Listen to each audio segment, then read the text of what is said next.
Today we are making ramen. Grab some water. About this much should do. I just use feeling for everything, so I'm not going to give you an exact measurement of how much water to use. Set it on the stove with some high heat, obviously. Hold on. Yep, about high heat. That's good. And then seasonings.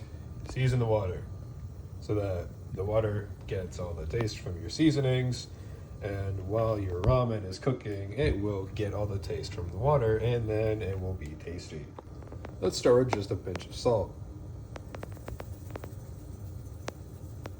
Should be good. Now for some black pepper. I'll be right back. That should be good enough. And now for some red pepper. I like mine super spicy, so just a tad bit. That's good enough. Now here's the secret. You open up the pack, you don't dip the ramen in yet. You want to wait until the water is boiling so that you can bring out to simmering temperature instead of boiling, and then you can simmer your ramen. But what we want to do is you take this pack and you open it. Now that it's open, you dump everything in your bowl. Oh, now for a second. See this? That's the flavoring pack. Take this, you open it, and you dump it in there. Now that we have the flavoring added, it's time to stir. Now for stirring, I usually use chopsticks, but use whatever you want as long as it works. So you just want to stir this around a bit just so that everything can really get in there and just be dissolved into the water. So that when you're eating your ramen, you're not just eating noodles with water and seasoning. You are eating actual ramen with flavored ramen and flavored water. You're basically turning this water, well, I called it flavored water, but it's really just going to be broth at the end of the day. If you can't tell, I suck at making commentary videos. Now, once you're done storing for a bit, you could just set the chopsticks aside for right now. I'll just set it right here. And then you want to wait until this starts boiling. If you want it to boil faster, I recommend grabbing like a lid or something and putting it right on top. Because if you don't know, enclosed liquids actually heat up faster. I don't think this is the right covering for this type of pan, but if it works, you know. Don't fix what ain't broke.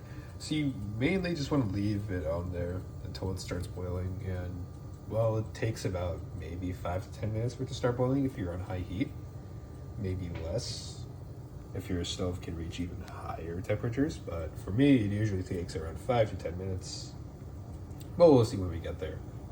As you can clearly see, I was wrong. It did not take 5 to 10 minutes, it actually took 10 seconds. What you want to do right now is continue to stir.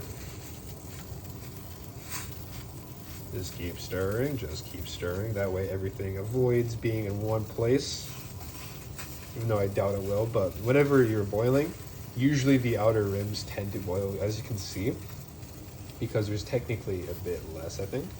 And so as it starts boiling, the middle takes the longest to boil, so everything will come towards the middle. So you want to keep stirring to avoid everything being stuck in the middle. Anyways. Once your water is boiling, you want to let it boil for just a little bit. As you can clearly see, smoke is starting to come out. Just stir a little bit more, and you'll be alright.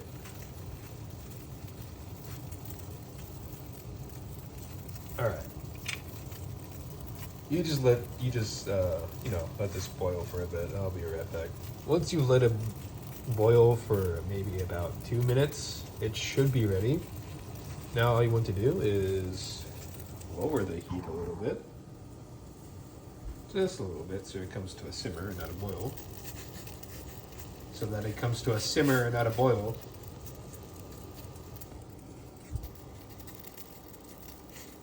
There we go.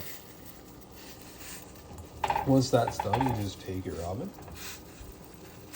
you pop it in there, and you just let it cook. Now while your ramen is in there, hold on. Alright. Now, while your ramen is in there, you could always add a few toppings, like maybe eggs, maybe some ham. I don't recommend using egg or cheese, since it is quite messy.